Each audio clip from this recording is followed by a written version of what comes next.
I was getting discouraged because it wasn't manifesting. But it's that breakthrough point.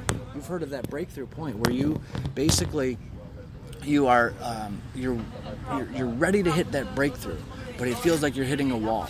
Right when you're about to hit that wall and you want to give up, right on the other side of that is your breakthrough. Right on the other side of that is where everything is just going to just break through. And that thing that's been holding you, and usually it's in your mind, in your heart. You can't see it because it takes faith. It takes faith to see what's on the other side. And so that's why it's important to keep God first, to keep him in the forefront of your mind. Keep his principles before you, because it's God. The Bible says that it's God gives the power to get wealth, and the wealth of the wicked is stored up for the righteous. So there's actually a shift that's taking place right now. I'm watching it on the sales floor. I'm watching the wicked, so to speak, get scared to death. I mean, they're having a hard time selling cars. They've been doing this for 10, 15 years. Some of them, I've only been in it 3 years. I'm getting referrals. I'm getting repeat business from customers. I'm in the top. I've been in the top 5 sales for the past 2 months. Oh man, I was recording what you were saying. I wasn't going to post anything, but then you started saying that. So that's okay. No, that's fine. Oh, please. That's okay. I mean, it's God. I'm giving God the glory. I mean, God.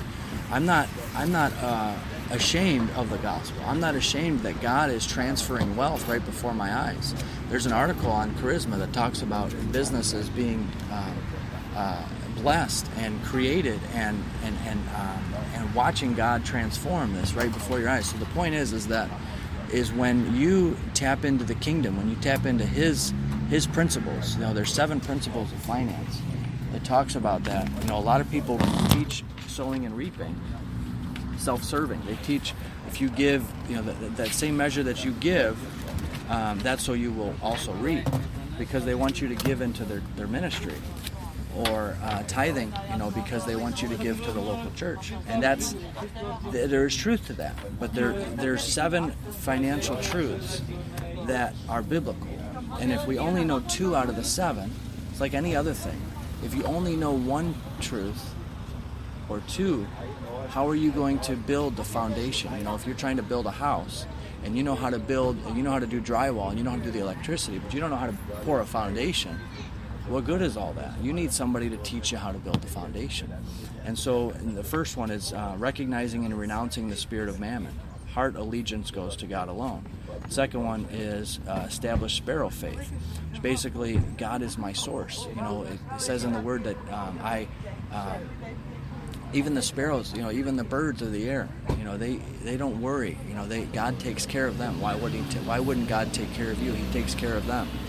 The number 3, establish the tithe. Be a tither rather than just tithing. So tithing out of the spirit of the Lord. Doing it not because you're told to do it, but out of your heart and out of an allegiance to God and putting Him first and allowing Him to bless the 90%. And that's how our whole life, from the time we first got married, I mean, we've watched God provide our needs in such a way that I can tell you my first experience was I wanted to move out on my own. I was living with my mom, and I just gotten saved. I just come to the Lord. I just started believing God and tithing, and I tried to get an apartment on my own, and I was really hard. It was really broke basically, and I saved up about $700. I called this apartment in Centerline, and they said, yeah, it's 600 and such. It's a studio apartment, but you need a first month's deposit and this. And I'm like, I don't have $1,300. I got 700. So I'm like, oh, what am I gonna do? So I'm driving down Lakeshore. I didn't even know Lakeshore existed, over in the Grosse Points. And I'm watching these people clean all those windows on there. Yeah, I'm watching these people jog next to the water, walking their dogs, playing with their kids, these beautiful $1 million homes. And I'm like, God, I would love to live here someday. And I wasn't even praying. I was just thinking out loud, and I was basically communicating with God, but not, I wasn't asking Him. But the Bible says, they that delight themselves in the Lord, I will give you the desires of your heart. And the desire of my heart was to live in Grosse Pointe, live next to the water, live by the water so I can jog next to the water and enjoy, because I love the water. I love nature. I love being by the water. There's something very powerful about the water. beautiful. It does something to a man.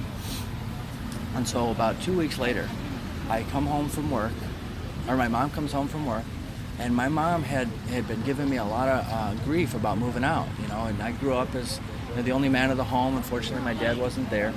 And so she, kind of depended on me. There was a little bit of a codependent relationship there, maybe a lot. But she was giving me a lot of grief about moving out. If you move out, you're never coming back.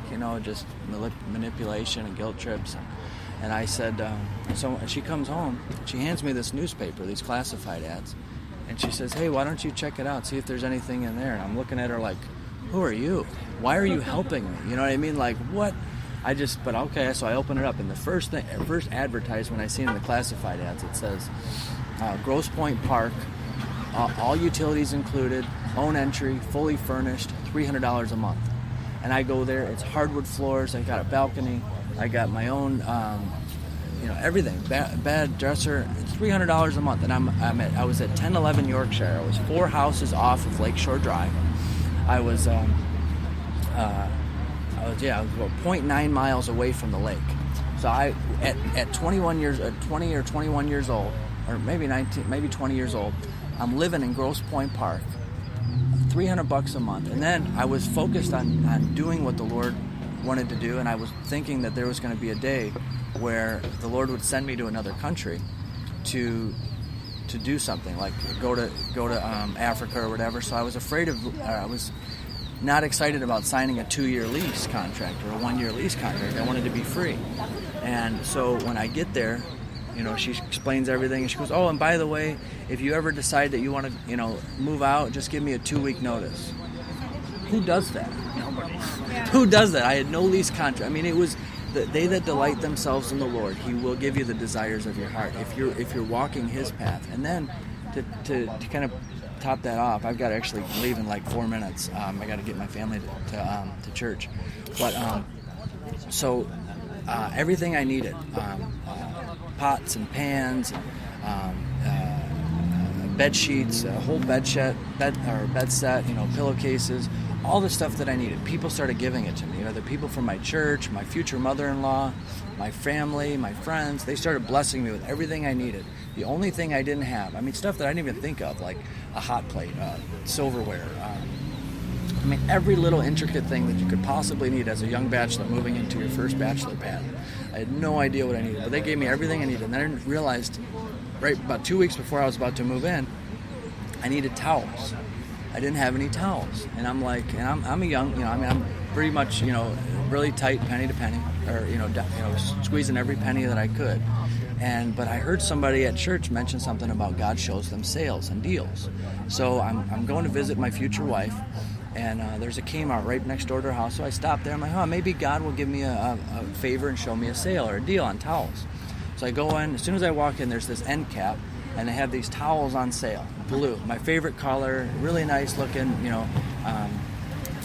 So I'm like, well, is God going to provide like He did everything else, or am I going to take advantage of the sale that He just led me to? Should I or shouldn't I? So I walk around the store praying for like 5-10 minutes. Should I get them or should I wait? Is the Lord going to provide like He did everything else, or am I going to take advantage of this deal that He gave me? So after about 10 minutes, I reluctantly buy the towels. I buy 3 of them. They were like $3 a piece or something. So I spent maybe $10 on towels.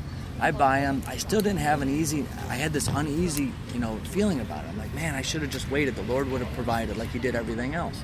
But I was like, it's 2 weeks away. I didn't want to pass it up. So anyways, maybe a week or so later, maybe about a week later, I go to visit my fiance, or my girlfriend at the time. I can't remember. My wife now. And her mom says, "Hey, Nick, I've been meaning to give something to you. I got something in the back of my car." We walk out to her car, and she opens up her trunk. No joke. The same color towels, the same design from the same store. Really? Here's the icing on the cake. You didn't tell me that part. Here's the icing on the cake. I bought 3 because I'm a cheap bachelor, right? A cheap bachelor. She bought me 10 of them. She bought me the hand towels to match, the wash rags, these things that men don't think of. Because I'm like, 3 should be good enough. She bought me 10 of them. She bought me, the whole set. And it was God showing me, look, I will provide. The Bible, the Word says, I will provide all your needs according to His riches and glory. You don't have to worry. I will take care of you. You just have to wait. Wait on the Lord. You know, and I mean, you know, there's seasons in our life where we get to the point where we can financially buy our own stuff. But in that season of my life, I wasn't there yet. I was still learning how to trust God, and He was still teaching me how to trust Him for every need that I needed. And so, I mean, I could go on for hours about how He provided all those needs. But yeah, I'm talking about Wealth, Riches, and Money. It's a book by Craig Hill and Earl Pitts called God's Biblical Principles of Finance. Can we get it on audible.com? You can go to, I don't know, it's not on it's not audibly online yet, unfortunately. But you can go to I think Amazon and buy a used one for like $8. But yeah, I read through truths number 3, the 3 out of the 7 truths. The 4th one is becoming God's manager, being accountable for administration of His resources. Number 5 is closing the circle. How much is enough? So, you know, putting an end to what you're spending. You know what I mean? Because your income grows. And then a lot of us, we increase our spending, and then we never have surplus, which is a whole chapter on that. Number 6, step up to your debt. Acknowledge and properly deal with all debt. Number 7, being a financial Enoch, which basically managing the overflow of your finances for the Lord. So it's pretty exciting. And number 7, the 7th financial truth, teaches you that you're going to have an overflow. Now, what do you do with it is the question, being inspired by the Spirit of the Lord. And then, so there's 2 sides to financial truths, or financial wealth. There's the truth side, which are those 7 principles I just mentioned, and then the grace side, which is by His Spirit. And it says in 2 Corinthians 9:8, and God is able to make all grace, every favor and earthly blessing come to you in abundance, so that you may always and under all circumstances and whatever the need be self-sufficient, possessing enough to require no aid or support, and furnished in abundance for every good work and charitable donation. That's the Amplified Version. And so he's talking about His Spirit governing all these truths. And so you got to have both. You can't just have the truths, you got to have the Spirit of God too. And so when you get that balance is where humility comes in. And humility is the foundation of God's principles of finance. And unfortunately, the spirit of mammon, which he talks about in one of the next chapters, or very next chapter, is motivated by pride, ego, and greed, and selfishness. And humility is not in there, unfortunately. It's the opposite, you know what I mean? And so the spirit of mammon, we have to break ties to the spirit of mammon. So I've got to hit the road and get to